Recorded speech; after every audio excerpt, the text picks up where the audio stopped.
पुरुषोत्तमम्। वंदे पुरुषोत्तमम्। आज के वाणी है, अगर सुंदर होने की इच्छा होता है तो आप कुरूप में भी सुंदर देखो। ऋषि पितृदेव सप्तर्षि को आलोचना करने के लिए निर्देश देते। सप्तर्षिदा बोलते हैं, मेरा अगर सुंदर होने की इच्छा होता है तब जो देखने को खराब है उसको भी मैंने सुंदर देखूंगा। ऋषि पितृदेव बोलते हैं, एक लोग देखने को असुंदर है, खराब है, उसको भी कैसे करके सुंदर देखोगे? फिर सप्तर्षि चुप रहते हुए देखकर मुरली को पूछते हैं। मुरली बोलती है, कोई बच्चा शायद पढ़ाई में अच्छा करता है लेकिन दूसरा कुछ काम में काचा होता है, उसको अगर मैं कहता हूँ वो खराब या बुरा बच्चा है, तब मैं उसका अगर कोई कहता है कि वो खराब या बुरा बच्चा है, तब मैं कहूँगा नहीं, वो तो पढ़ाई में इतना अच्छा है, मैं उसकी अच्छे गुण को ही देखूंगा। ऋषि पितृदेव सम्मति व्यक्त करके बोलते हैं, तो फिर क्या हुआ? सुंदर क्या है और सुंदर किसको कहते हैं?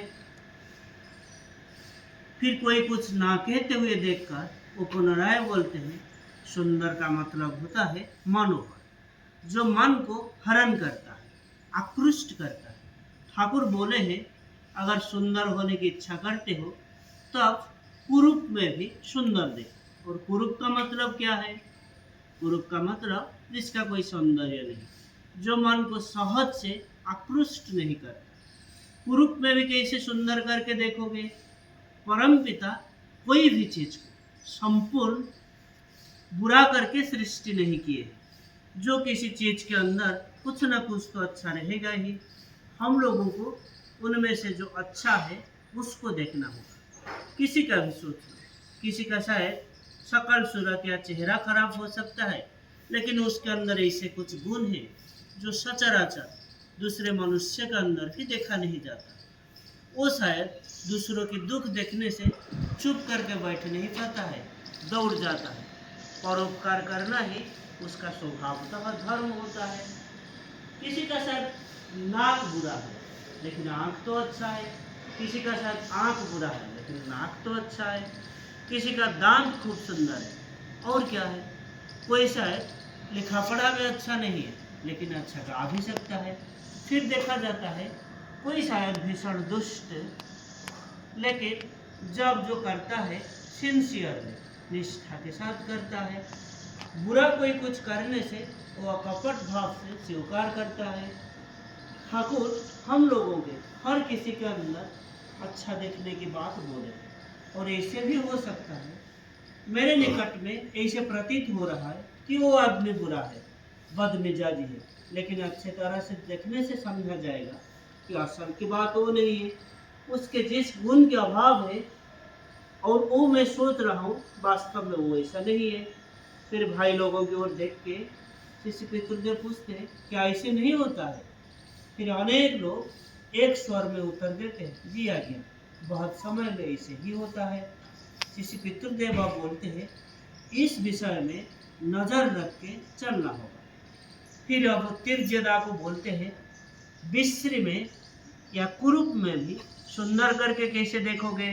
फिर तिर्यदा बोलते हैं, शायद कोई देखने में खराब लेकिन उसका एक अच्छा गुण है, वही अच्छा गुण को ही मैं देखूंगा। ऋषि पितृदेव बोलते हैं, कुछ ना कुछ तो अच्छा गुण होगा ही, वही अगर ढूंढ के निकाल सकते हैं, वही अगर देखते हैं, तो मैं कहूँगा नहीं नहीं, वो आदमी तो अच्छा ही। फिर सतीशदा बोलते हैं, ऐसा कोई नहीं जिसका कोई एक गुण अच्छा नहीं है, और ऐसा कोई नहीं जिसका कोई गुण नहीं है।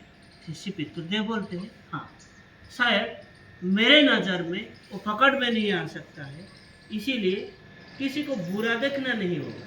सोचो, एक लड़की है, देखने को खूब सुंदर, और एक लड़का उसको देखने आता है और वो लड़का भी सुंदर। कुछ दिन बाद उसको बसंत रोग होता है, फिर उस लड़के की चेहरा बुरा हो जाता है, कुरूप हो जाता है, लेकिन वो लड़की उस बीमारी की वजह से और शादी नहीं करता है। ऐसे कितना कुछ होता है, लेकिन उसके कल्याण की चिंता करने से ये सब आंखों में नहीं आता है। किसी की सौंदर्य देखने जाकर उसका मंगल या कल्याण की बात सोचना होता है। इससे सौंदर्य देखने का और क्या उपाय है? और कोई उपाय नहीं। इसीलिए परमपिता के निकट उसके मंगल की प्रार्थना करना होगा और उसके मंगल के बारे में सोचना होगा। ये घटना इष्ट प्रसंग में से 26 अक्टूबर 76 से लिया गया। आज के लिए इतना ही।